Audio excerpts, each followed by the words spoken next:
n'enfermez à rien dans votre vie. À moins que vous puissiez croire la parole de Dieu. Et l'homme qui vous prêche la parole. Donnez-moi un amen pour que je prêche. Moi, je crois que Dieu peut tout faire si nous sommes disposés. Est-ce que vous croyez la même chose? Excusez-moi, je mets d'abord les installations humaines. Que Dieu bénisse l'homme de Dieu qui nous ravitaille souvent au micro ici et qui prend la peine de filmer un peu les interventions. Pas interpréter là, tu n'interprètes pas. Pas trop concentré pendant le côté sango. Faut la concentrer pendant. Amen. Ok, nous sommes en train de parler sur les dons. Et avant toute chose, nous voulons d'abord connaître les concepts ou encore la définition. Que dit le dictionnaire sur le don? Parce que nous voulons avancer, mais avec précision. Est-ce que vous me suivez très bien? Selon les hommes de ce monde, ils donnent plusieurs définitions aux dons. Un don, c'est une action d'offrir à quelqu'un quelque chose, de lui abandonner une propriété ou un présent. Quand tu fais ton mariage ou ton anniversaire, les gens vous amènent des dons. Est-ce que vous me suivez très bien? C'est comme ça que quand Jésus aussi est né, la Bible dit les mages ont amené les dons appropriés. Quelqu'un peut-il me les rappeler? C'était quoi? Et l'or. C'est ça, non? Il y avait l'or, l'encens et la myrrhe. Et chaque don avait une signification. L'or, c'est la divinité. L'encens était l'outil des sacrificateurs. Donnez-moi un amen. Et la myrrhe, c'est ce qu'on embaumait les corps quand quelqu'un était mort. Donc, si vous rassemblez les trois définitions, ça vous donnera la divinité en service pour mourir. C'était des dons qu'ils avaient amenés au Seigneur. Et on dit encore que le don, c'est un abandon ou délaissement gratuit de quelqu'un d'un objet accordé. Ah frère, donne-moi d'abord la chemise là, je vais faire quelque chose. Il te donne ça d'abord au début, sans te le donner définitivement. Tu as utilisé, tu veux lui remettre, mais il dit non, ça va, je te fais don de ça. Un abandon de quelque chose gratuitement. Le don, c'est encore une donation entre conjoints. Et pas à moi si. L'usufruit de leurs biens pour que le survivant en jouisse. Vous pouvez aller faire don dans des orphelinats. Ah, vraiment, on a trouvé que les orphelins, ils manquent de la nourriture. Ils manquent de vêtements. Vous allez vous leur faire des dons. Et la définition que j'apprécie plus, on dit ceci, que le don est une qualité physique ou morale. Un avantage qu'on reçoit à la naissance. Ça, c'est la définition que j'ai beaucoup aimée. Ce n'est pas quelque chose qu'on donne, mais c'est quelque chose qui est né avec toi. C'est une qualité que les autres peut-être n'en ont pas. Il y a des gens qui ont le don de chanter. Quand vous chantez, c'est bien. Mais quand lui vient chanter, c'est excellent. Il amène les gens dans les hauteurs. C'est comme ça que dans la Bible, il est dit que Saoul chantait et David chantait. Quand il venait chanter, les mauvais esprits qui étaient dans Saoul partaient. Est-ce que c'est la vérité? Là, c'est le don de chanter maintenant. Ce n'est plus chanter parce qu'on a appris ça dans une chorale. Mais là, c'est une capacité divine qui est née avec la personne. Et il ne force pas ça. C'est une qualité qui est déjà en lui. Il y a des gens qui ont le don de partager. S'il ne partage pas, il n'est pas à l'aise. Il fait le tout possible que l'autre aussi sourit, que l'autre aussi soit dans la joie. C'est une qualité qu'il a depuis même son enfance. Même quand on leur servait la nourriture avec les autres, vous verrez le don entrer en action. Tu n'as pas beaucoup de morceaux là-bas. Prends. Parfois vous vous fâchez même. Mais toi mange, non? C'est déjà en lui. C'est un don. Et quand il grandira, il va continuer comme ça. C'est une qualité que Dieu lui a donnée. Dans le corps aussi, il y a des dons. Il y a des dons de prêcher. Il y a des dons de sagesse, les dons de connaissance. Mais j'ai beaucoup aimé la définition que Frère Branham donne sur le don. Est-ce que vous voulez le savoir ce matin? Dans la prédication, Dieu a pourvu à ce jour le prêcher. Oh, c'est ça le titre. Dieu a pourvu à ce jour le révérend William Branham. Non, attendez, je vérifie un peu ici. Là.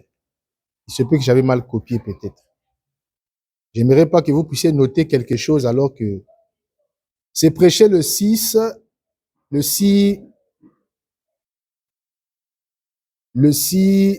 février 1964. Excusez. Dieu a pourvu. Parce que je méditais la nuit, donc j'étais un peu rapide, pressé là. Dieu a pourvu. Excusez-moi, pour que je vous donne un peu le titre approprié. Dieu a pourvu. Là, je vois, Dieu a pourvu à la guérison divine. Si quelqu'un peut retrouver ça avec moi, ça serait bien. 1964. Le 6 février.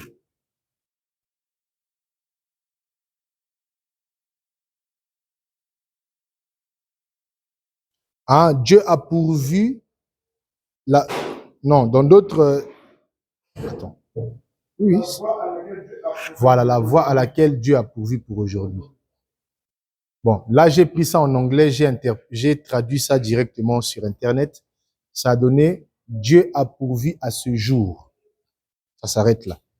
Bon, prenez la version que l'homme de Dieu donne, parce que j'ai retrouvé ça aussi ici. La voie pourvue par Dieu pour aujourd'hui. Le paragraphe 126, il dit ceci. Qu'est-ce qu'un don? C'est ce que nous voulons savoir. Après avoir parcouru toutes les définitions, le révérend William Branham nous demande: voulez-vous savoir qu'est-ce qu'un don? Qu'est-ce qu'un don au juste? Ce n'est pas prendre quelque chose et l'utiliser en disant j'ai la guérison, j'ai un don de guérison, je guéris celui-ci, celui-là, si je pouvais, je le ferais sans hésiter. C'est pas ça le don. Oh, je n'ai pas entendu un amen. Le don, vous n'êtes pas maître de ça. Que je décide, bon, tel doit être guéri. Frère, lève-toi, sois guéri. Frère, ça c'est l'orgueil. Donnez-moi un amen. Ce n'est pas le don. Est-ce que vous me suivez? Il dit, si je pouvais le faire sans hésiter, je le ferais. Mais un don, vous interprétez mal un don. Un don, c'est simplement ôter son chemin et laisser le Saint-Esprit vous utiliser. Frère, le don, c'est Dieu lui-même. Et Dieu lui-même sait à quel moment il va utiliser ce don-là. Nous ne sommes pas maîtres des décisions. C'est lui qui est le maître. C'est lui qui sait à quel moment tel peut être utile. C'est pourquoi comme Moïse s'est aventurier, avant le temps, il a fait des dégâts. Pourquoi? Parce qu'il ne s'est pas écarté du chemin. Et beaucoup parmi nous échouent à cause de ça. Vous voulez prendre la place de Dieu, alors que nous devons nous écarter du chemin pour que Dieu puisse utiliser le don. Donnez-moi un amen. Parce que le don de Dieu, c'est Dieu lui-même. Est-ce que quelqu'un peut dire un amen? Et Dieu veut parler quand il parlera. Quand Dieu veut guérir, il guérira. Quand Dieu veut élever, il élèvera. C'est lui le maître. Nous devons nous écarter du chemin. C'est ça le don. C'est un don de son lever pour laisser Christ agir. Frère, parfois nous venons prêcher ce que nous voulons prêcher. Mais frère Branham dit ce n'est pas ça le don. Le don, ce n'est pas de dire ce que tu veux dire, mais c'est de laisser Dieu parler à son peuple. C'est Dieu qui connaît les problèmes de chacun. Moi, si je suis là, tu ne vas rien recevoir. Tu n'es pas venu pour voir un homme ce matin, mais tu es venu voir Dieu lui-même. C'est lui qui est la solution à ton problème. C'est lui qui peut donner la réponse à ta question. Moi, ce que je dois faire, c'est de m'écarter du chemin. C'est de mourir en moi-même pour que Dieu puisse parler à quelqu'un. Au sortir, tu ne diras pas, le pasteur a parlé. Mais tu diras, ah, aujourd'hui Dieu m'a parlé. Ce qu'on a prêché aujourd'hui, c'est exactement ce que je vis. C'est ça le don. Ôter son chemin et laisser le Saint-Esprit vous utiliser.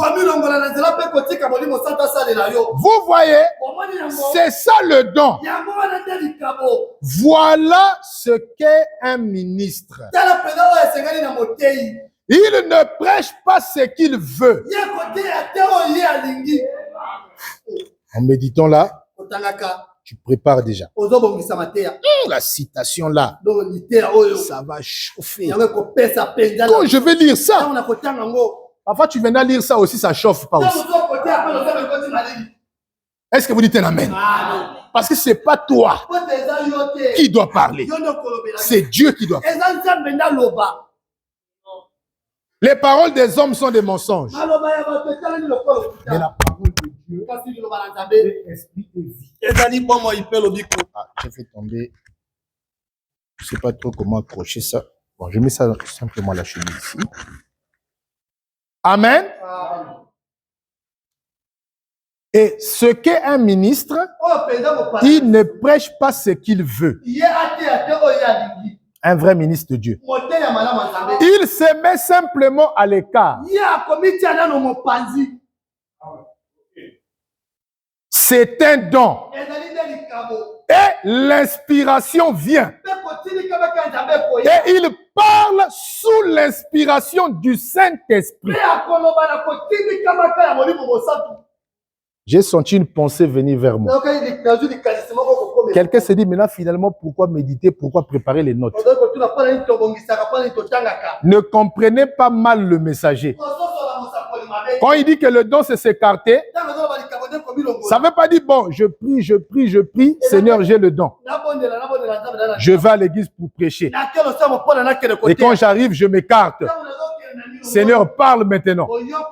Ça, c'est des dieux mal compris. S'écarter du chemin, ce n'est pas à l'église ici. Depuis la maison là où tu médites, prie que Dieu puisse t'écarter. Parce que si c'est toi qui viens là, maintenant si tu as des ennemis avec un frère, mais tu vas nous prêcher ce frère-là, sans citer son nom, tu commenceras à prendre des exemples pour coincer le frère-là. Mais quand tu t'écartes, tu parleras sous l'inspiration. Et ça va édifier. Ça va aider quelqu'un. Est-ce qu'on peut avancer? Il ne prêche pas ce qu'il veut. Il se met simplement à l'écart. C'est un don. Et l'inspiration vient. Et il parle sous l'inspiration du Saint-Esprit. Il en va de même pour tout autre don. Seigneur, j'ai le don de prophétie. Je prophétise. Si tu n'utilises pas bien ce don-là, tu vas commencer à prophétiser des mensonges. Il y avait une sœur qui prophétisait dans une église. Et la sœur là aimait un frère. Ce n'est pas un péché. Mais il faut savoir conserver ça. Sinon, ça deviendra un péché. Alors, cette sœur-là, un jour, elle va au champ. C'était dans un village.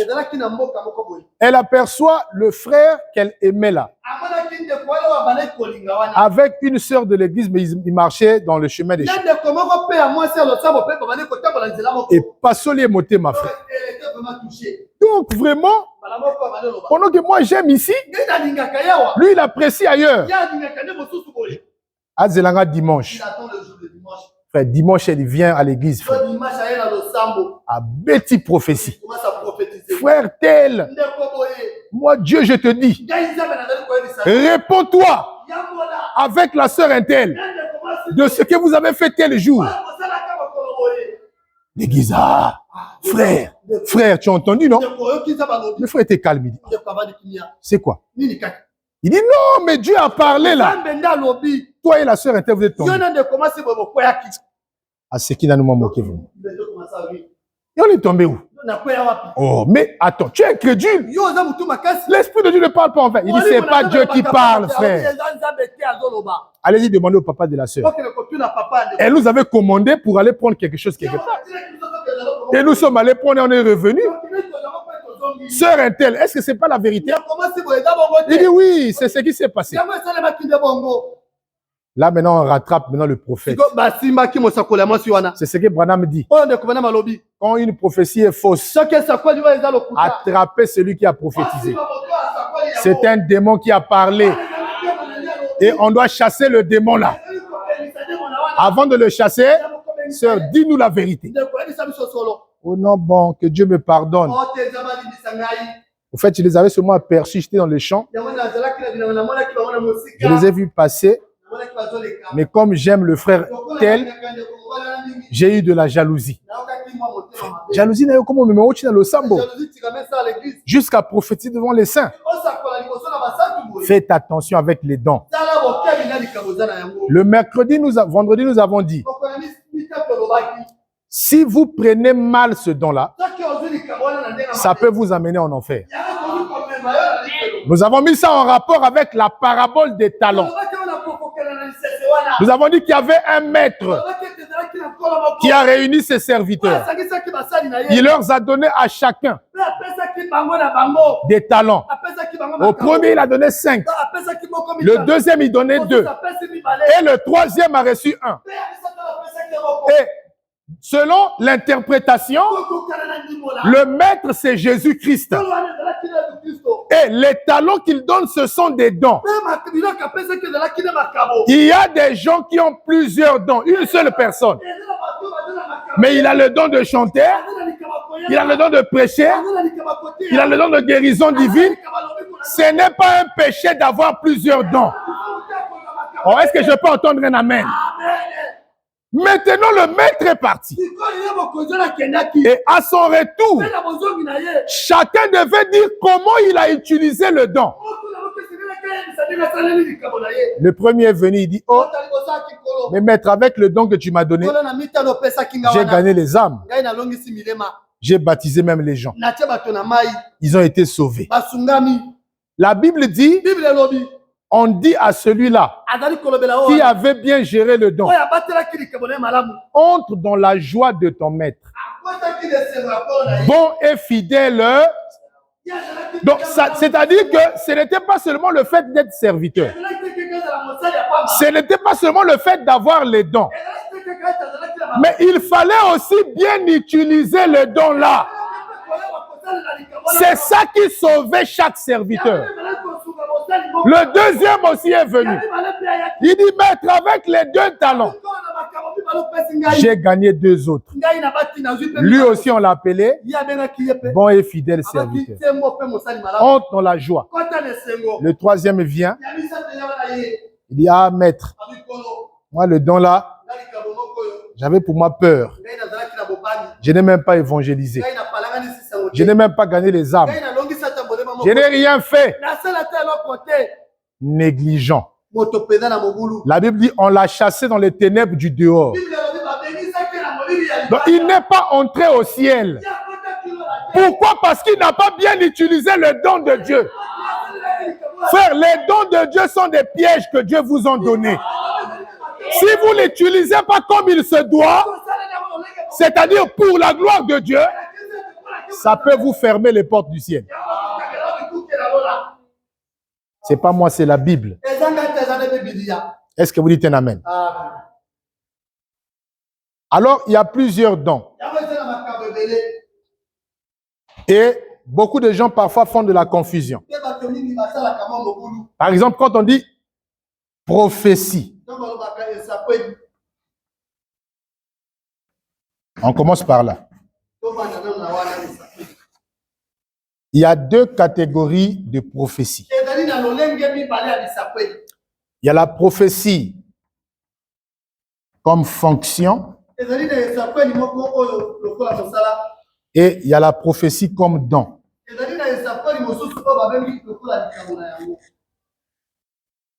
Tous les 2 s'appellent des prophètes. Tous les 2 prophétisent. Mais l'autre, c'est sa fonction. Et l'autre, c'est son don.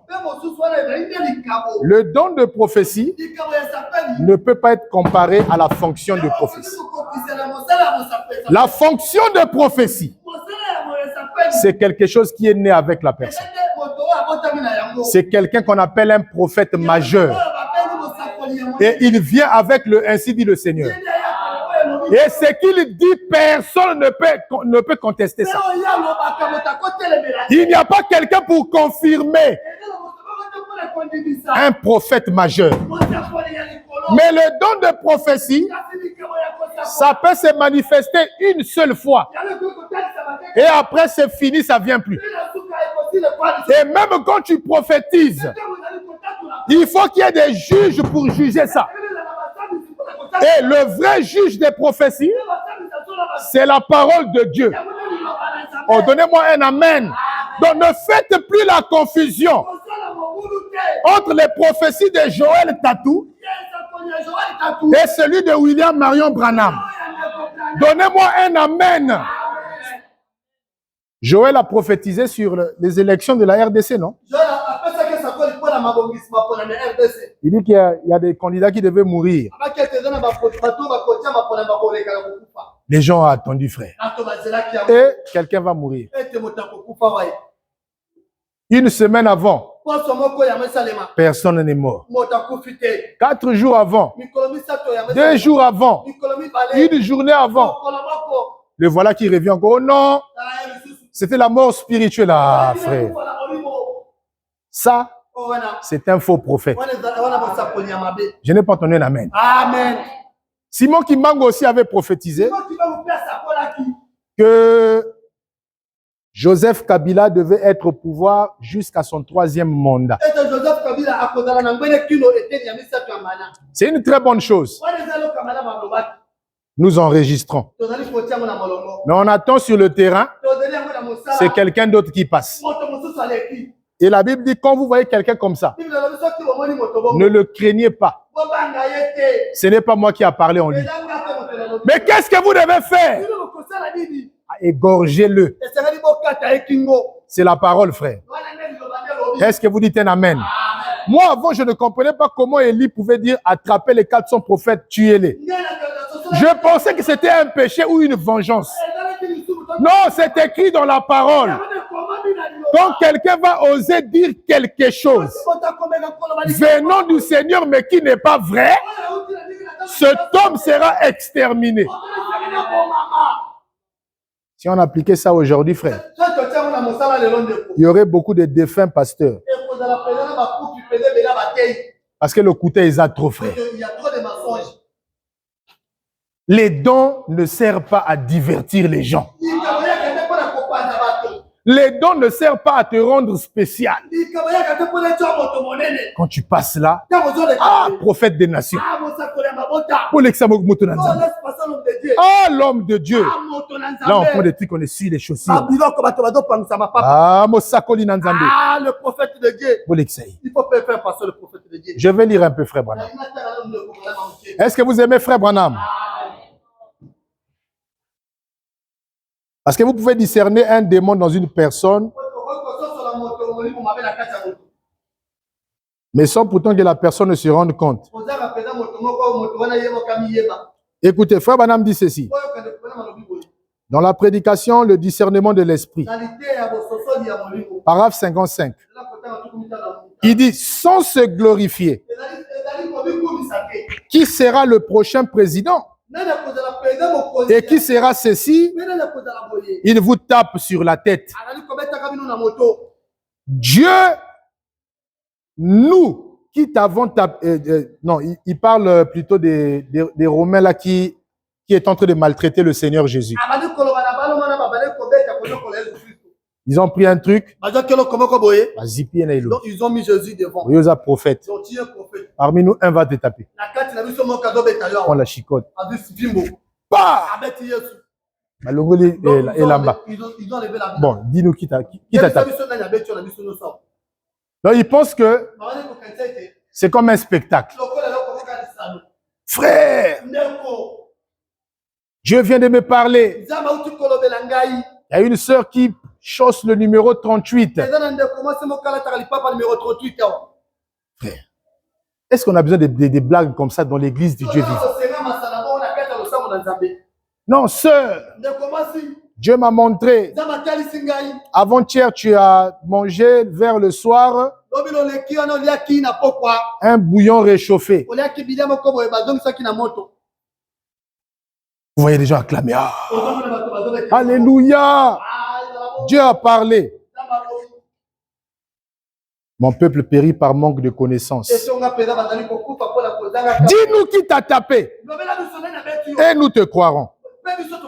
Ce n'est pas cela. Imaginez-vous si Jésus leur disait, bon, c'est le soldat là qui a tapé. Est-ce qu'ils devaient même croire? C'est pourquoi Dieu ne fait pas des choses comme ça. C'est quelque chose pour manifester Dieu. Ce n'est pas quelque chose pour faire de frère 8 heures ici, ou de frère Shor, ou de frère Intel là-bas, un grand homme. Frère, moi, on ne blague pas avec moi. Tu viens n'importe comment, je prophétise sur toi. Ah, d'ailleurs, je te vois là. Tu vas mourir l'année prochaine. Ah. Vous voyez des gens qui reviennent en pleurant. Ah! Non, on va attendre ce mois l'année prochaine. Si ce n'est pas lui qui vient te tuer, de toute façon, si c'est lui, ce n'est plus une prophétie. Ça devient un assassin simplement. On a vu des gens comme ça, frère. Si j'ai un vrai ministère, vous allez mourir, frère. Il dit ça au nom de la sorcellerie, frère. Et il a déjà bien préparé son coup. Comme il ne faut pas laisser les traces, il faut venir parler au nom de Dieu. Mais la nuit, c'est lui qui vient à finir. Et quand tu meurs, il vient témoigner ça. Vous voyez les gens qui me combattaient. Frère, combien beaucoup nous ont divertis. Mingi va divertir, biso frère. Ils nous ont fait de mauvaises chemins. Moi, on ne blague pas avec moi. Si tu blagues, mon Dieu va te confondre. Là aussi, les gens tremblent. Vous avez vu ce qui est arrivé à frère Intel? Il faut faire maintenant attention avec le loin de Dieu. Ah, le loin de Dieu, il faut craindre cet homme. Et les gens ne vont plus te respecter, mais ils vont maintenant avoir peur de toi. Ça, c'est pas Dieu, frère. Je n'ai pas entendu un amen. Ce n'est pas quelque chose pour faire que frère Witter ici, ou frère Shaw, ou frère Intel là-bas, de faire de lui un grand homme. Et de le faire plus grand que les autres de son groupe. Il rentre à l'église. Ah! Bocha et Sika. Pour un prophète des nations. On met un tapis rouge. Il marche avec une canne là. Les gens sont là. Ils enlèvent les vestes. Ils mettent sur le corps du prophète. Oh, on a dit onction. Je reçois l'onction. Vous faites de lui un homme spécial. C'est pourquoi frère Branham est un vrai prophète. Frère. Malgré tout ce que Dieu a fait dans sa vie. Mais il était toujours effacé. On a vu même des amis révérends. Avant de prêcher, il était humble. Mais dès qu'il monte du haut de la chair et que les gens applaudissent,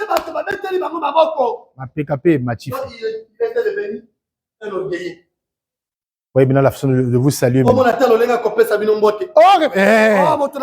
Tu veux m'embrasser pourquoi? Faut être poli, hein? Hein? Je sais pas que tu peux attrister le Saint-Esprit comme ça. Salue-moi comme ça. Ah, l'homme de Dieu. Ah oui, c'est comme ça. Ah, c'est pas le don de Dieu, frère. Le don de Dieu, c'est de s'écarter. Comme Paul disait, ce n'est plus moi. Mais c'est Christ qui est le don, qui agit en moi.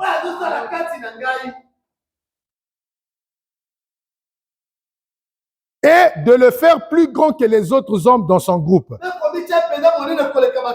Ou de faire de lui un plus grand homme de phénix.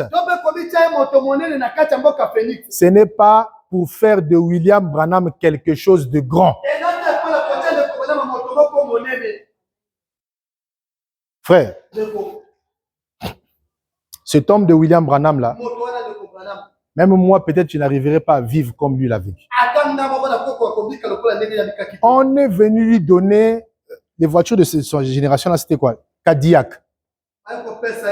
Nouveau modèle, frère. Donc, le cas moi, Tukawana est bimine à 2025. Allez-y, demandez le prix. C'est des millions et des millions.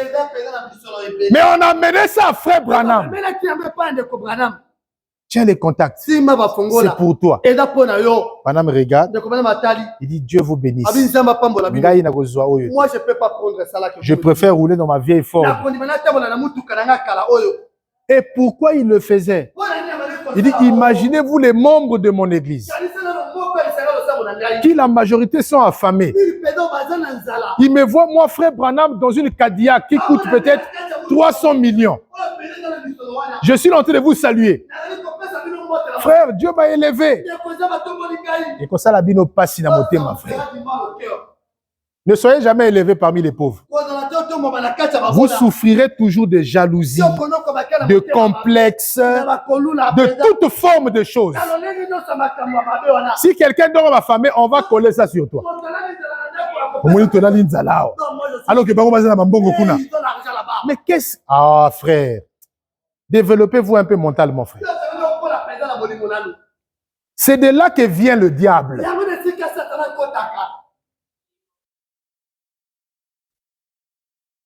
Le don, ce n'est pas de frère de William Branham, quelqu'un de grand. Mais à quoi cela sert-il?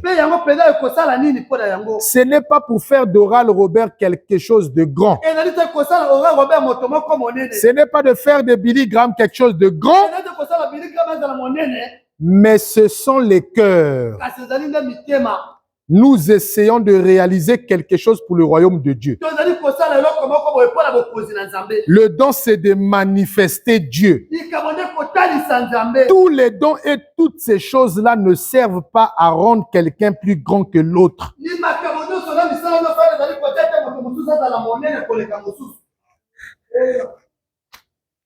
Quand c'est un frère simple qui vient chez toi, oh, bro, shalom. Tu peux t'asseoir n'importe où.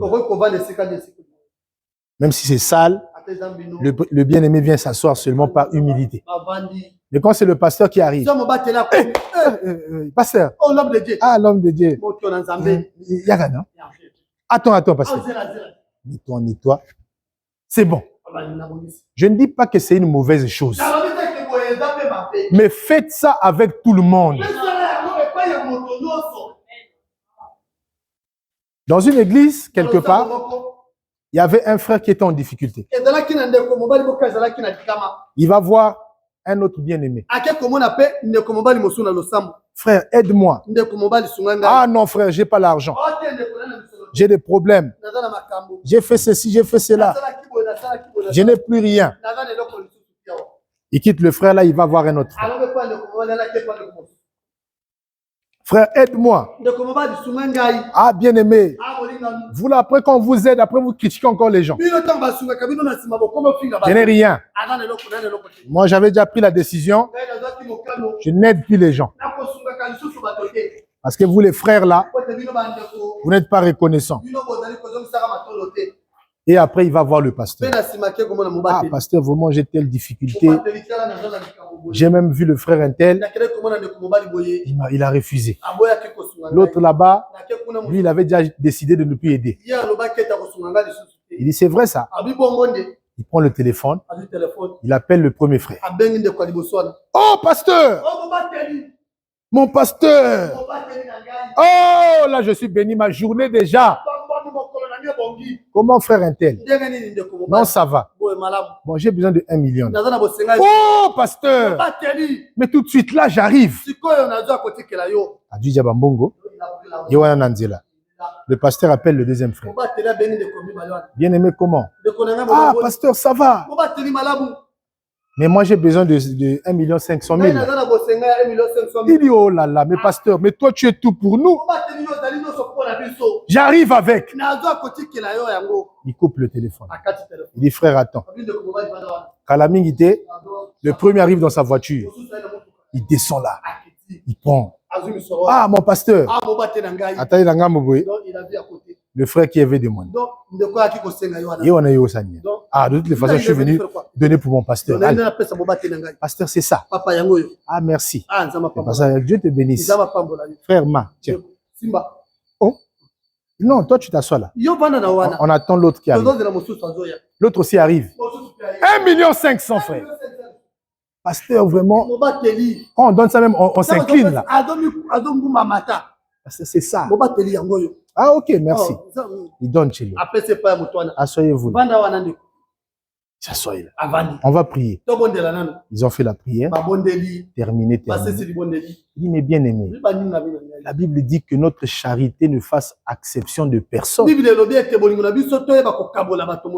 Vrai ou faux? C'est pas ce que je vous enseigne. Oui, pasteur. L'autre est venu chez vous. Vous ne l'avez pas donné. Mais quand c'est moi qui appelle, vous courez vite. Ce n'est pas un bon esprit. Vous devez aider tout le monde. Vous avez compris? Frère, m'apprends tes 2 500 000. Va faire tes activités avec. Frère,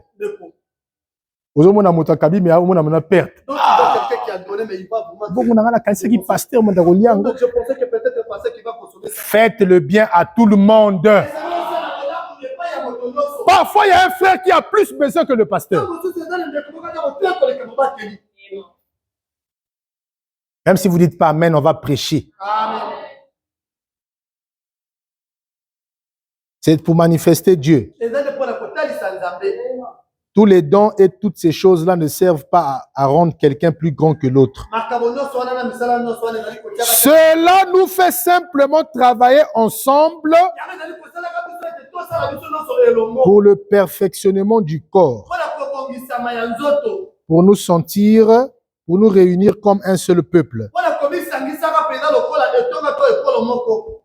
Alors, Na yango quand vous remarquez ntango bino bozali komona que dans ta vie, tu as un don, ete na bomoi na yo oza na likabo et chacun de nous se connaît. mpe moko na moko na biso Il y a d'autres, quand il dort, il voit des choses qui s'accomplissent le jour. ntango azolala azomona makambo ezokokisama kati na ye. C'est la vérité ou pas? Amen. Il y a d'autres, quand il sent eza na bamosusu ntango bayokaka dans son cœur na motema na ye le poids de prier pour quelqu'un, makasi ya kobondela mpo na moto moko quand il prie, ntango azobondela après il entend là-bas, ah, un tel a raté l'accident. aoki kuna moto boya likama elingaki ezwa ye. Ça dépend de ce que vous avez. Donc, ezali mpenza kokokana na Mais quand vous réalisez que vous avez un don de Dieu, ozali koyoka ete ozali na likabo na Nzambe, vous devez savoir comment conserver ce don. esengeli oyeba ndenge nini kobatela yango. Si vous ne connaissez pas le conserver, Soki oyebi kobatela yango le te, diable va utiliser ces dons-là. satana akosalela likabo Non, wana. donnez-moi un amen. Amen. Est-ce que vous me suivez très bien? Amen. Et parmi les choses qui vont vous aider à conserver le don, Mpe na kati ya biloko ekosunga bino ete bobatela likabo, il y a la vie de la lecture et de la prière. ezali na bomoi ya botangi mpe ya mabondeli. Relisons d'abord Timothée, Tobandela nano na mokanda Timote chapitre 4. mokambo na minei. Vous allez voir que ce que Branham dit est biblique. Bongo na présence de Kobana malobi ezali nde makomi. Il ne fonde pas les choses. Azali kobatisaka makambo te. Est-ce qu'on peut lire ça? Amen. À partir du verset 11. 1 Timothée chapitre 4. Là où nous avons lu. Déclare ces choses et enseigne-les. Que personne ne méprise ta jeunesse. Mais sois un modèle pour tous tes fidèles. Voilà pourquoi nous, pasteurs, que Dieu nous aide. Tu ne dois pas avoir une vie tordue. Le vendredi, nous avons lu que le pasteur, c'est un homme solide. C'est ce que nous avons lu, non? C'est-à-dire, si les autres sont faibles, toi, ton rôle, c'est de les relever. Ce n'est pas que nous venons à l'église, nous connaissons déjà les faiblesses du pasteur. Oh, mais pasteur Lokuta, non? Qui ne connaît pas ça ici, là? Un menteur. Après, tu viens là, non, frère, Dieu. Donnez vos vies à Dieu. Ah. Les gens vont seulement rire seulement à côté. Allo banzambe kuna meyemoko. Gros mokosi. Où est-ce que j'étais là?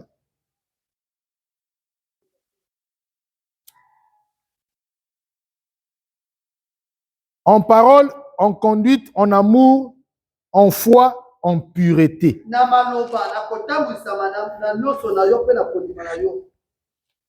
Sois le modèle. Est-ce qu'on peut continuer? Il dit, jusqu'à ce que je vienne, applique-toi à faire quoi?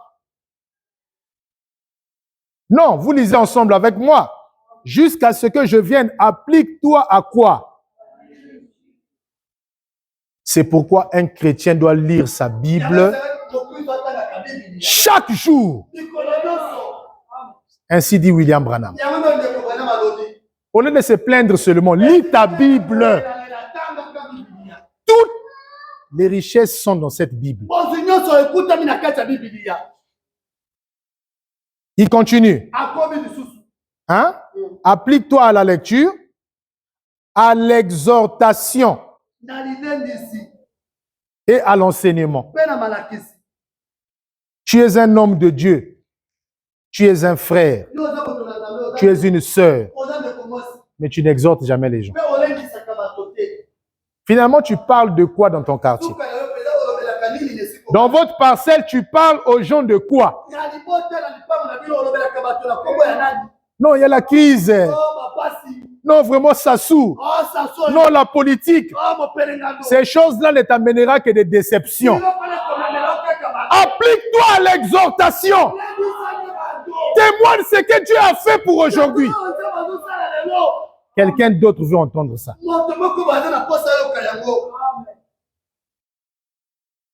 Ce n'est pas seulement, ah, la série là. Nous sommes arrivés à tel épisode. Aujourd'hui, il ne faut pas qu'on rate ça. Et du coup, ton centre de communication, c'est seulement les bêtises là. En tout cas, son mari est même prêt à la refuser. Hein. Ah, surtout la partie 3. J'ai beaucoup apprécié ça. Applique-toi à l'exhortation, à l'enseignement. Ne néglige pas le don qui est en toi. Vous savez pourquoi la Vierge folle avait raté d'entrer quand l'époux est arrivé? Branham dit c'est à cause de la négligence. Il a un don de rêve, mais il ne prie même pas pour ça. Il ne lit même pas la parole pour savoir si tu as tel don, comment tu peux l'utiliser. Regardez Daniel, qui avait aussi un don de songe. Mais c'était un homme consacré. 3 fois par jour, il priait en direction du temple. Malgré qu'il était une autorité de la ville. Malgré qu'il avait des grandes fonctions. Mais il n'oubliait pas les heures de prière. Toi qui es encore un chômeur, même prier, c'est un problème pour toi. Mais quand tu vas travailler, ça sera comment? Ça sera la morgue à la maison. Parce qu'avant même de travailler, tu ne pries pas beaucoup.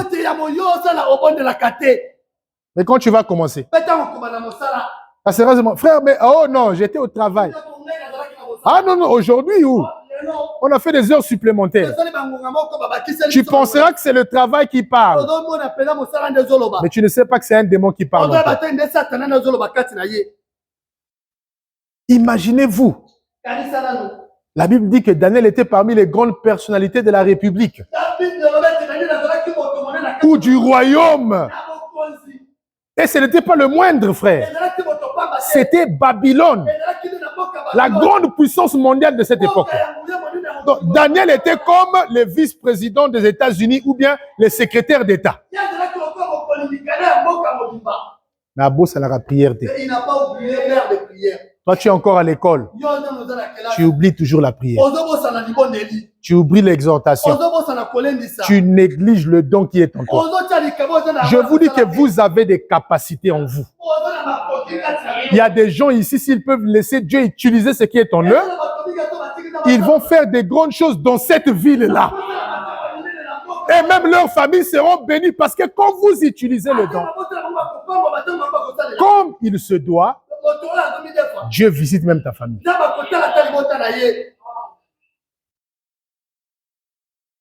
Ne néglige pas le don qui est en toi et qui t'a été donné par prophétie, avec l'imposition des mains de l'assemblée des anciens. Écoutez le verset 15. Occupe-toi de ces choses. Toi, tu t'occupes seulement de comment je vais faire pour me marier. Comment je vais faire pour faire ceci.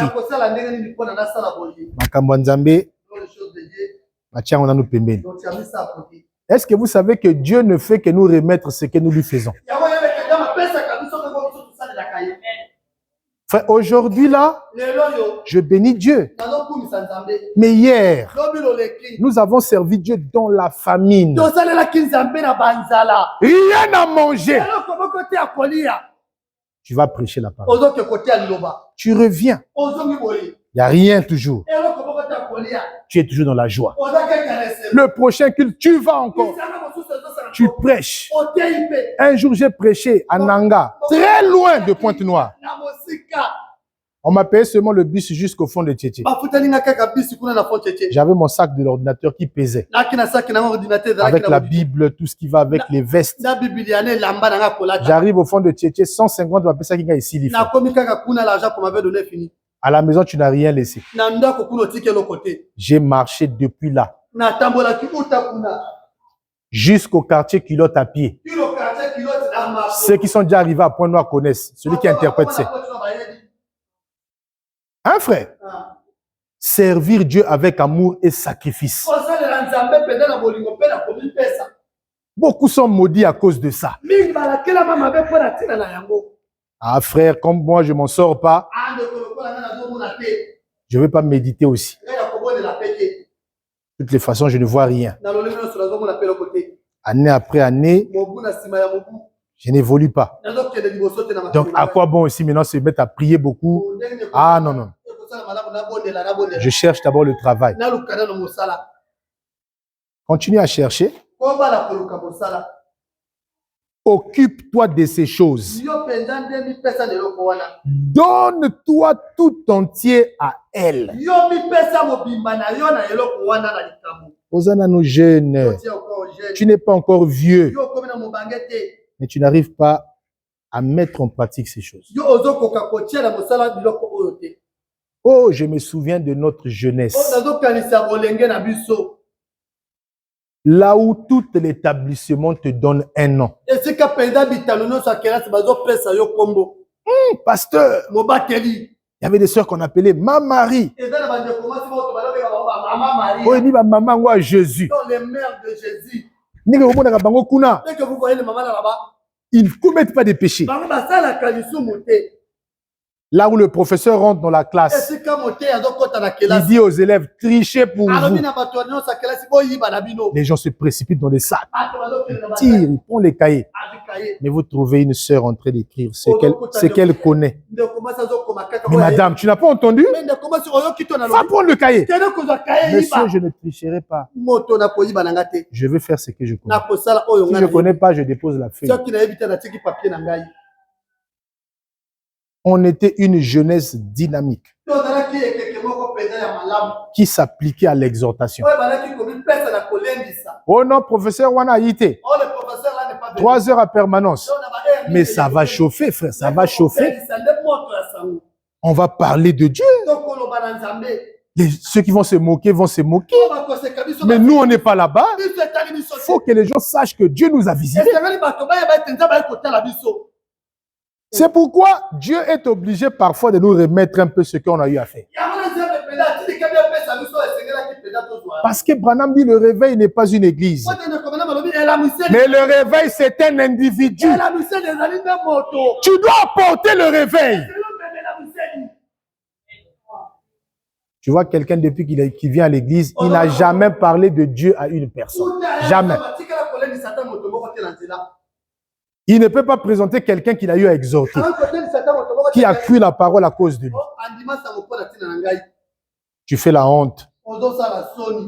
Ta place, c'est à l'autel, dit frère Branham. Pour venir pleurer tes péchés. Tu n'es pas encore converti. C'est pourquoi tu n'arrives pas à affermir les autres.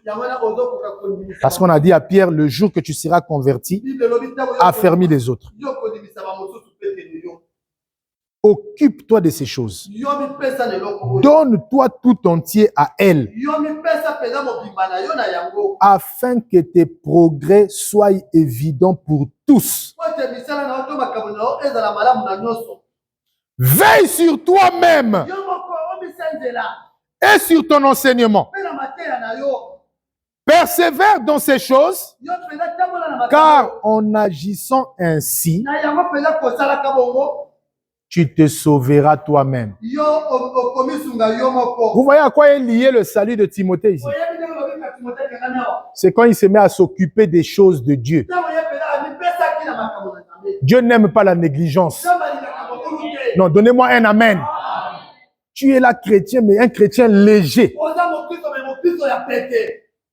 Un chrétien qui peut se fâcher facilement, qui peut se battre. Il n'a pas de discernement de l'esprit. Un chrétien qui ne voit que le diable. J'ai vu. Apparemment, il n'y a plus Dieu. Ah, j'ai vu. La puissance n'est plus là. Mais quand elle est là, tu ne vois pas ça pourquoi?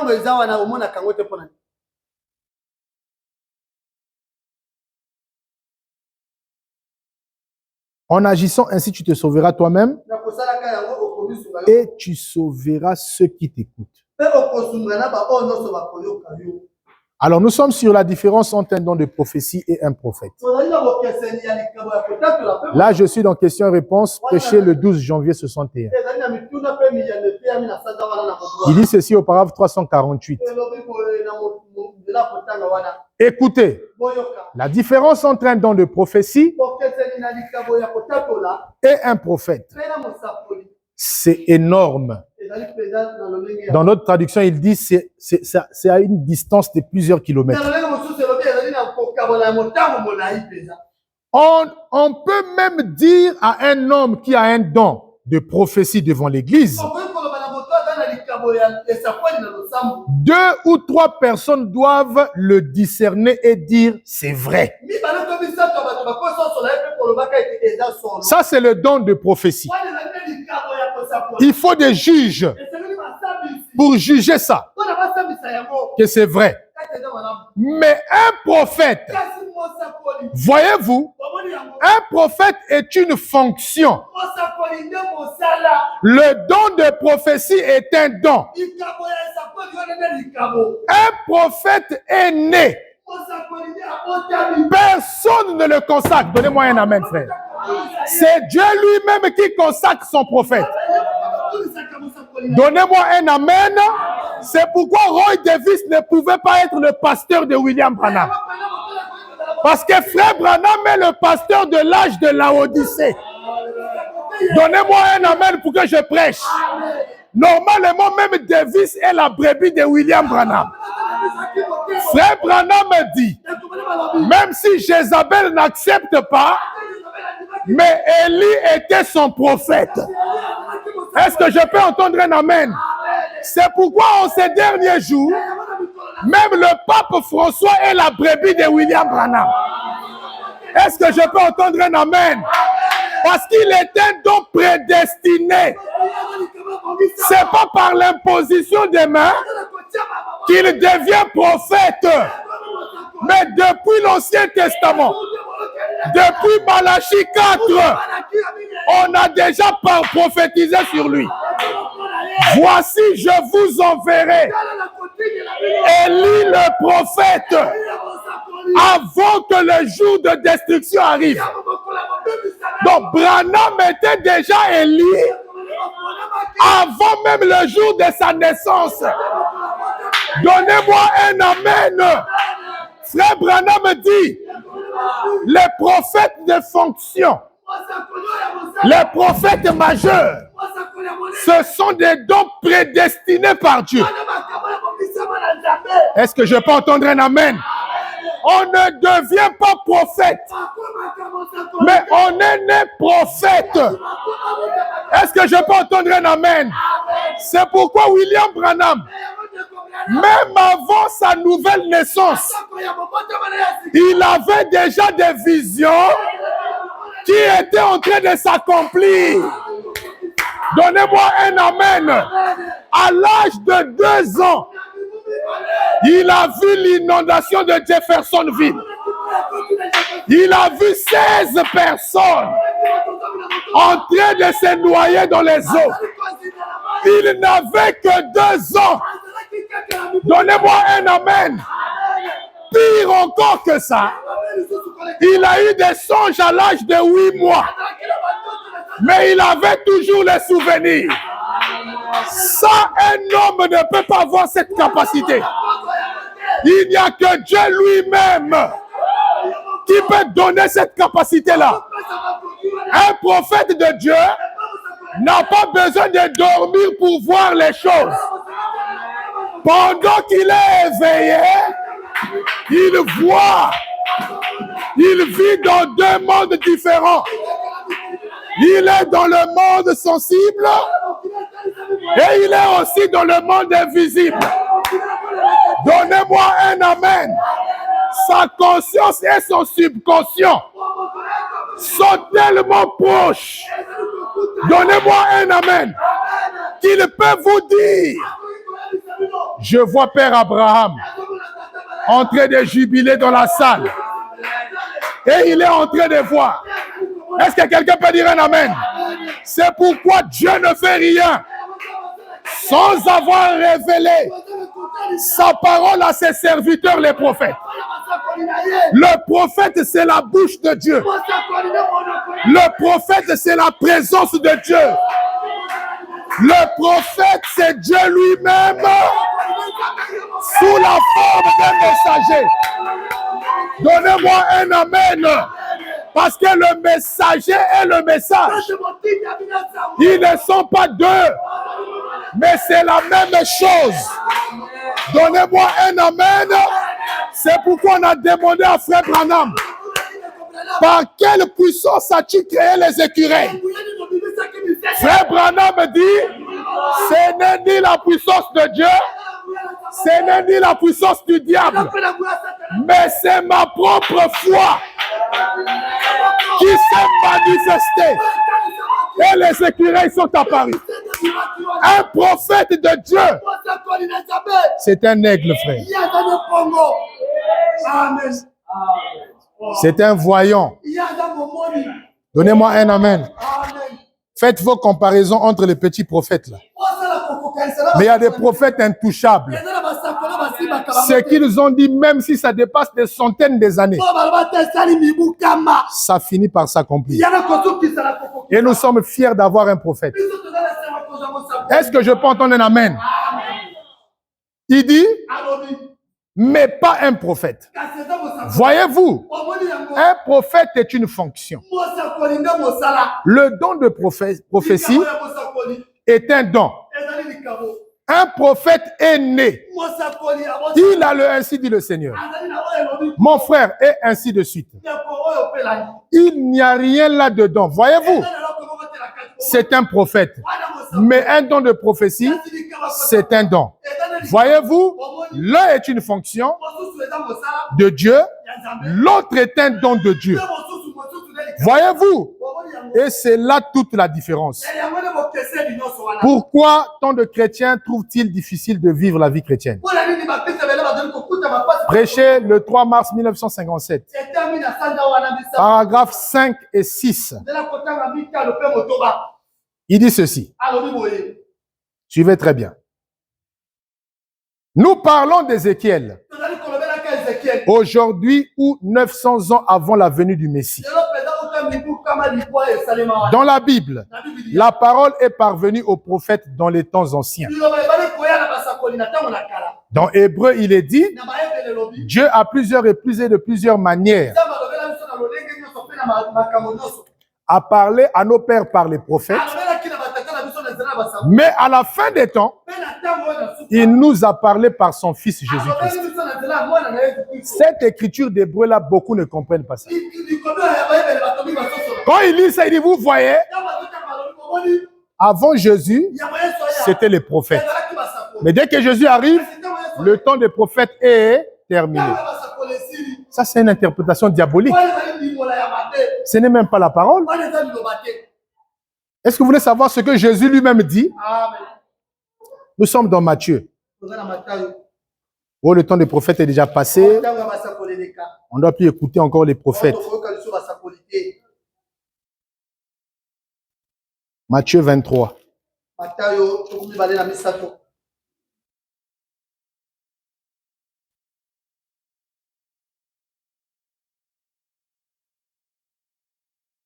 Ça, c'est Jésus lui-même. Hein? Alors que Hébreu dit, Dieu a plusieurs reprises et de plusieurs manières a parlé à nos pères par les prophètes. Mais à la fin des temps, il nous parle par Jésus-Christ, son Fils.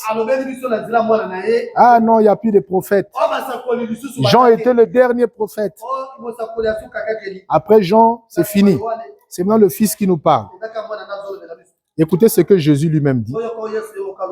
Matthieu chapitre 23. Nous lirons au verset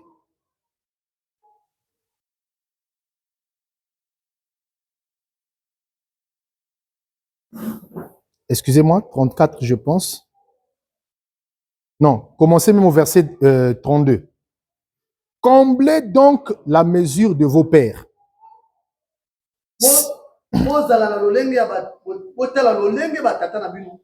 Serpent, race de vipères, comment échapperez-vous au châtiment de la géhenne? C'est pourquoi voici, je vous envoie qui? Est-ce que c'est moi qui lis mal ou bien c'est ce qui est écrit? Ici, c'est qui parle? Jésus. Il dit quoi? Il nous envoie qui? Est-ce que quelqu'un qui nous envoie des prophètes, c'est-à-dire les prophètes là sont déjà envoyés ou bien il va nous les envoyer après? Donc, laissez Branham être un prophète aujourd'hui. C'est Jésus qui nous avait promis. Est-ce que vous dites un amen? Bon, revenons un peu sur le prophète maintenant. Donc là, déjà, la question est claire. Après Jésus, il y a des prophètes qui viennent. Oh, une autre écriture encore vient de m'arriver ici, là. Apocalypse. Là, Jésus est déjà mort, ressuscité, monté au ciel. Et Jean va voir quelqu'un dans l'île de Patmos et tout. Si quelqu'un peut m'aider à retrouver ça, l'écriture vient de m'arriver.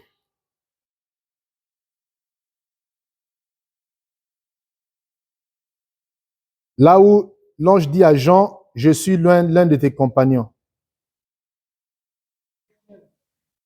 Apocalypse 21, non? Verset combien?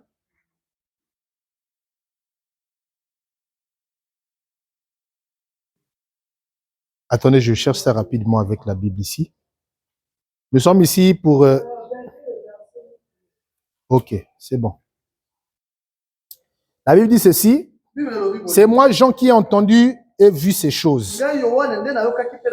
Et quand juste entendu et vu, je tombais aux pieds de l'ange qui me les montrait pour l'adorer. Mais il me dit, garde-toi de le faire. Je suis ton compagnon de service et celui de tes frères. Frère. Là, c'est un ange qui voit Jean pour lui montrer l'Apocalypse. Jean l'a confondu avec Jésus. Jean voulait l'adorer. Il dit à Jean, ne m'adore pas. Parce qu'un vrai prophète de Dieu n'accepte jamais l'adoration. Donnez-moi un amen pour que je prêche. Un prophète de Dieu, Dieu peut l'utiliser de plusieurs manières. Mais il n'oubliera pas sa place. Il est comme Pharaon et Joseph. Dieu peut lui donner tous les pouvoirs. Mais la différence entre Joseph et Pharaon, c'était le trône. Donnez-moi un amen. Oh, le trône typifie l'adoration. Nous adorons celui qui est assis sur le trône. On n'adore pas le trône, mais on adore celui qui est assis sur le trône. Or, le trône de Dieu aujourd'hui, c'est William Marion Branham. Mais ce n'est pas le trône que nous adorons. Nous adorons celui qui est assis sur le trône. Et celui qui est assis, c'est le Seigneur Jésus-Christ. C'est l'alpha et l'oméga. C'est le commencement et la fin. C'est le premier et le dernier. Frère Branham dit, le nom éternel de Dieu, c'est Jésus-Christ. Or, éternel n'a pas de commencement. Et éternel n'a pas de fin. Tout genou fléchira devant le nom de Jésus. Les démons sont chassés au nom de Jésus. Les gens sont baptisés. Répondez vous-même, frère. Donnez-moi un amen. Je pense que c'est clair, non?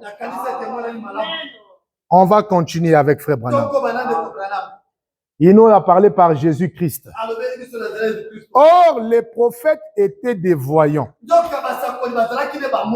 des voyants divins. bamoni mpenza ya bonzambe. Et même après le passage de la loi à la grâce, Tango na nsima ya koleka na mobeko na ngolu, Dieu n'a pas changé en envoyant encore des prophètes. nzambe abongoli lolenga kosala te azotindaka basakoli. Vous voyez que ce que Frère Branham déclare est dans la Bible. oyo ndeko bana bazoloba eza na Biblia. Je vous envoie des prophètes. Nazotindela bino basakoli. Ça n'a pas changé. Ebongani te. Si ce n'est que chez les dénominationnels. Soki ezalaki mpona bibonzi serikali nde Dieu ne change pas. nzambe abonganaka te. Car dans le Nouveau Testament, Pote na boyokana nous constatons que tozali komona ete la prophétie a continué de la même manière. esakoli wana ezali kokoba kaka na ndenge moko wana. Dites-moi un amen. Donc, dans le Nouveau Testament, Na boyokani na sika il y a toujours des prophètes. eza na basakoli, Il y a des prophètes majeurs, eza na basakoli ya minene comme l'apôtre Paul. lokola ntoma Petelo. Il était un prophète. Ye azalaki mosakoli. Il a prophétisé la venue du Ye Seigneur. asakolaki boyei na nkolo. Il a parlé de beaucoup de choses. Ye alobaki makambo ebele. La sécurité éternelle. Kobatelami ya seko na seko. Il a parlé sur le mystère de la translation des saints. Abotaki na libomami ya kobonga. Il a parlé sur la trompette, Abotaki ko- sur la voix de l'archange, le signal donné. Donc, biloko epesameli. C'était un prophète majeur. Wana mosakoli ya monene. Mais Frère Branham dit aussi, Te ndeko wana malobi lisusu. un prédicateur du Nouveau Testament, Motei na boyokani na sika. répondez vous-même. Ye nde mosakoli. Parce que prêcher signifie prophétiser. Pote koteela apesi kotatola. Et je crois que pendant que je prêche, je prophétise sur la vie de quelqu'un. Frère, Dieu n'a pas de projet de malheur. Il n'a que des projets de bonheur. Le don qui est ici, c'est de s'écarter du chemin. Afin que Dieu te dise, tu n'es pas encore à la fin. Ce que tu vois dans ta vie, ce n'est que le début. Or, la Bible dit tant mieux la fin d'une chose que son commencement. Le début a toujours été difficile. Le début a toujours été problématique. Mais la Bible dit celui qui va persévérer jusqu'à la fin, il sera récompensé. Et je sens que ta récompense arrive.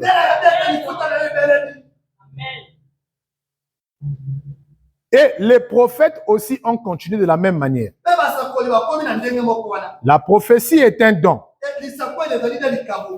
Là, quand on parle de don, c'est les gens au Bakota en transe. C'est les gens qui rentrent dans les transes. Ah, moi le Seigneur, je vous dis. Sœur Intel, arrange ta vie. Hier, tu as fait ça, ça, ça. Si tu ne mets pas ça en ordre, je vais te frapper. En ce moment-là, on se rapproche de la sœur. Sœur, on a cité ton nom. Qu'est-ce que tu dis de ça? Ah, que Dieu me pardonne. C'est exactement ce que je dis. En ce moment-là, on prie pour chasser cet esprit-là. Et tu prends la décision de ne plus faire ça. Nous bénissons Dieu parce que Dieu nous a parlé. Les dons, dit Frère Branham, sont dans l'église pour persuader aux gens que Dieu est ici. Quand les gens viennent, parfois ils ont des hésitations. Ah, na photo, est-ce que nous avons? Mais quand les dons rentrent en action, il oublie tous les soupçons qu'il avait. Eh, Oyo Nzambe, frère, c'est pas quelqu'un d'autre. Je m'accroche à ce qui est Jésus. C'est pourquoi ne négligez pas les dons. Parce que quand tu négliges ton don, tu empêches à Dieu de convaincre les gens qu'il est avec eux.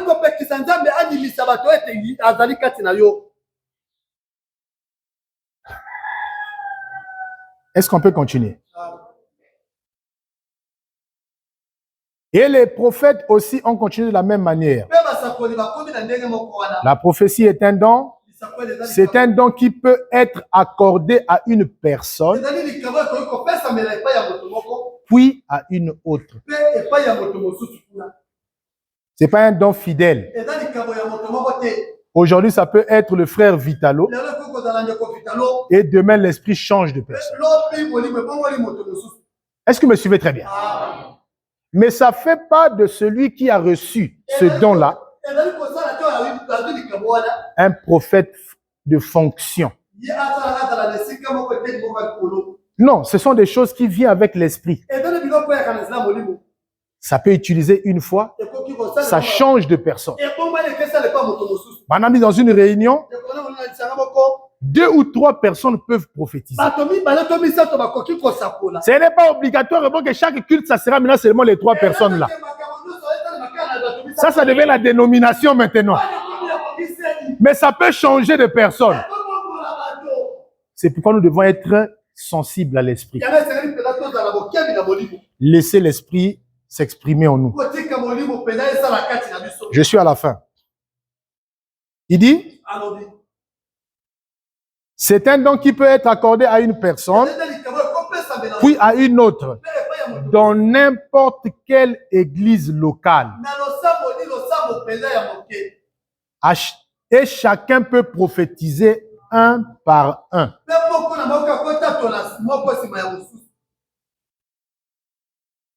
Donc, il n'y a pas d'homme spécial pour ça. Le don de prophétie peut même utiliser une sœur. Elle prophétise. Tout comme Anne avait prophétisé. Tout comme la sœur de Moïse, quand ils ont traversé la mer Rouge, elle avait prophétisé. C'est là que Joël dit, je répandrai mon esprit sur toute chair. Vos fils et vos filles, ça ne fait pas d'eux des prophètes de fonction, non. Mais l'esprit vient leur donner le don de prophétie. Il faut savoir faire la différence. Ici, c'est la prédestination, mais ici, c'est un don que l'esprit te donne. C'est dans une église locale que ça opère. Mais la fonction de prophète est universelle. Ça ne concerne pas seulement une église, mais ça concerne l'humanité tout entière. Oh, donnez-moi un amen. Le don là peut être jugé, mais le prophète majeur, jamais. Il n'y a que Dieu seul qui peut le juger.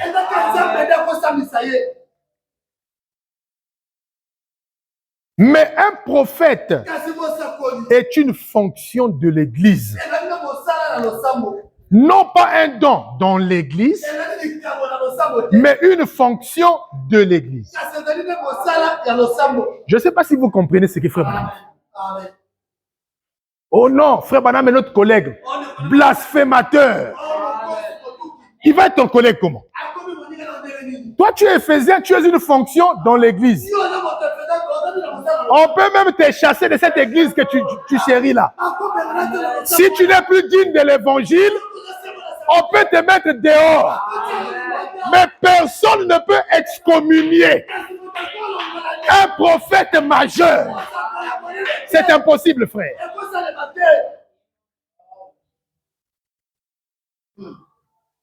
Non pas un don dans l'église, mais une fonction de l'église.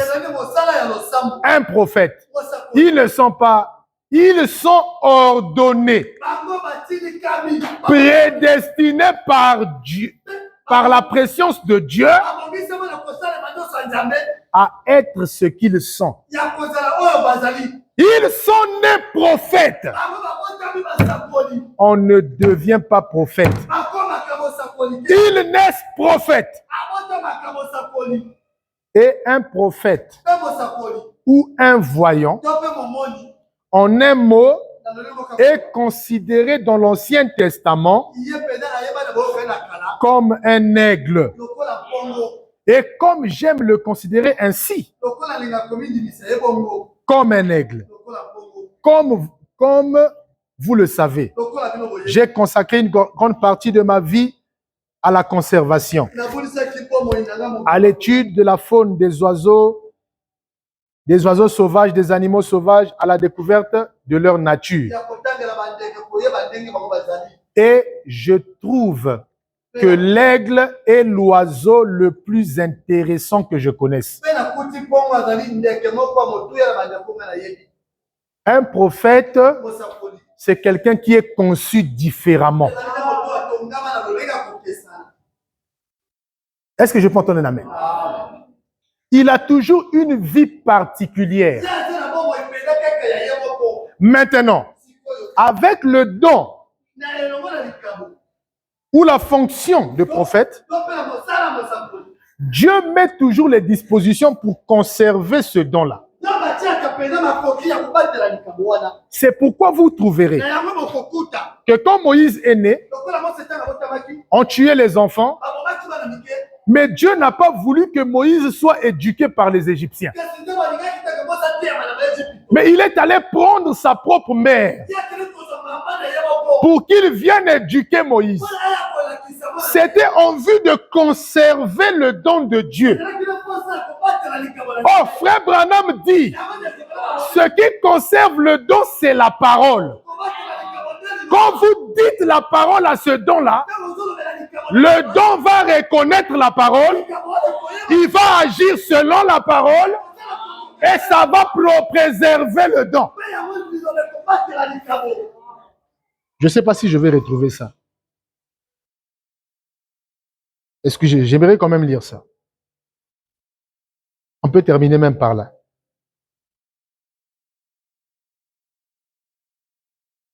Dans la prédication, l'invasion des États-Unis. Paragraphe 245.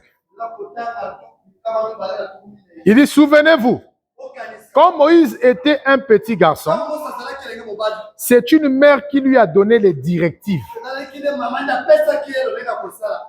C'est une mère qui lui a donné les directives.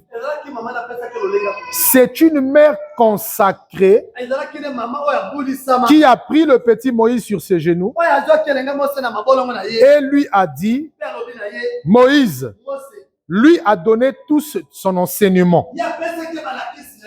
Il a été son professeur ou elle a été son professeur. Plutôt sous les ordres de Pharaon.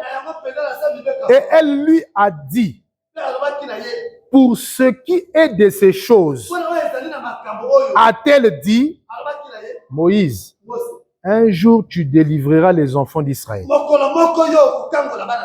C'est toi le garçon qui a reçu cet appel. Écoutez ce que la maman de Moïse va lui dire. Conserve-toi pur. Préserve-toi des souillures du monde. Car ce serait toi. Ce sera toi. Donc, vous voyez que là, la maman de Moïse enseigne à Moïse comment il pourra conserver le don. En faisant quoi? En vivant une vie pure. Parce que Dieu n'aime pas la saleté. Si vous savez que vous êtes un don de Dieu, vous devez conserver votre vie dans la pureté. Sans la sainteté, personne ne verra le Seigneur dans sa vie. C'est pourquoi la maman de Moïse, qui connaissait la loi, pouvait enseigner à son fils, tu n'es pas comme les autres, tu es un don pour nous, c'est toi qui vas nous faire sortir. Alors, pour que Dieu t'utilise, garde ta vie de la souillure, préserve-toi et sois pur. Oh, cela nous rappelle quelque chose avec le don que Dieu nous a donné aujourd'hui. Ce n'était plus une maman qui devait faire ce travail, mais c'est la colonne de feu lui-même qui est venu dire au don de Dieu, ne bois pas, ne fume pas, ne souille pas ton corps, parce que j'ai un travail à faire avec ce don-là. C'est pourquoi la manière de travailler de Dieu ne change pas. Toi qui as un don, fais attention à la souillure. Garde ta vie pure. Comme Paul dit à Timothée, veille sur ta propre vie. C'est ainsi que tu vas être sauvé. Vous négligez les dons de Dieu, alors que vous en avez là où vous êtes. Ma prière ce matin, c'est que Dieu active toutes les capacités qu'il a cachées en vous. Parce que dans la maison de Dieu, il n'y a pas de chômeurs. Tout le monde a un travail à faire. Tu es ici pour un but. Peut-être que tu ne le connais pas encore. Mais consacre-toi, Dieu va te révéler ça. Et garde ta vie dans la pureté. Si c'est ta bouche que Dieu va utiliser, préserve-toi du mensonge, de dire des fausses choses contre les autres. Si c'est tes yeux que Dieu va utiliser, préserve-toi de regarder n'importe quoi. Dieu ne va utiliser que ce que tu vas lui donner. Si c'est tes oreilles que Dieu va utiliser, n'écoute plus le mal. Ne suis plus la musique du monde. Conserve-toi dans la pureté. Dieu m'a mis à cœur ce sujet-là parce qu'il veut te révéler le don qui est en toi. Peut-être que tu ignores ce que tu es. Peut-être que tu es comme Jacob. Tu ne fais que mentir. Mais ce matin, je te dis, le mensonge n'est pas ta destinée. Tu es né pour être un prince avec Dieu. Et Dieu doit changer ton nom. Ton nom, c'est ta nature. C'est ton mauvais comportement qui t'empêche à servir le Seigneur. Mais ce matin, que l'ange qui a changé le nom de Jacob puisse encore te frapper à la hanche afin que la ceinture de la vérité soit placée sur terrain. Que les souliers qui sont les ailes de l'évangile te soient donnés. Que l'épée de la parole ne quitte pas ta bouche. Tout ce que tu feras, ça doit être la parole. Toutes les actions de ta vie, ça doit être la parole. Commencez à vous exercer. Pendant que nous allons rentrer chez nous, rentre avec cette requête. Seigneur, qu'est-ce que tu veux que je fasse? Révèle-moi le travail que je vais faire. C'est pourquoi dans l'église, les 9 dons doivent agir. Mais pour qu'ils agissent, c'est dans la consécration que vous allez découvrir ce que vous êtes.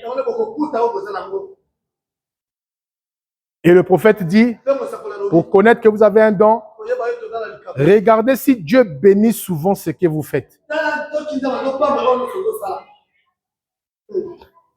Amen. Toi, souvent, quand tu exhortes les gens viennent. 1, 2, 3, 4, tu te retrouves avec 5 personnes, tu leur parles de Dieu. Après, tu abandonnes encore ça. Non, c'est ton don à toi. Le fait que c'est ton don, voilà pourquoi quand tu parles, les gens écoutent. Prie le Seigneur qu'il puisse te perfectionner dans ce domaine-là. C'est là ta place à toi. L'autre, s'il fait ça parfois, ce ne sera pas la même chose. J'ai pris un exemple ici le vendredi. Nous sommes allés dans un service de baptême. J'ai dit à un frère, exhorte. Il y avait les païens qui étaient là. Frère, quand il exhortait, les gens ne voulaient même pas entendre. Les gens riaient. Ils faisaient des comédies pour distraire. Et à un certain moment, j'ai dit, frère, arrête d'abord. J'ai pris la parole. Dès que j'ai commencé à parler, tout le monde qui faisait du bruit se sont calmés maintenant pour écouter. Même moi-même, ça m'a étonné. Mais j'ai compris que chacun a sa place. Est-ce que vous dites un amen? Chacun de nous a un travail à faire. Est-ce que vous le croyez? Que Dieu vous bénisse richement.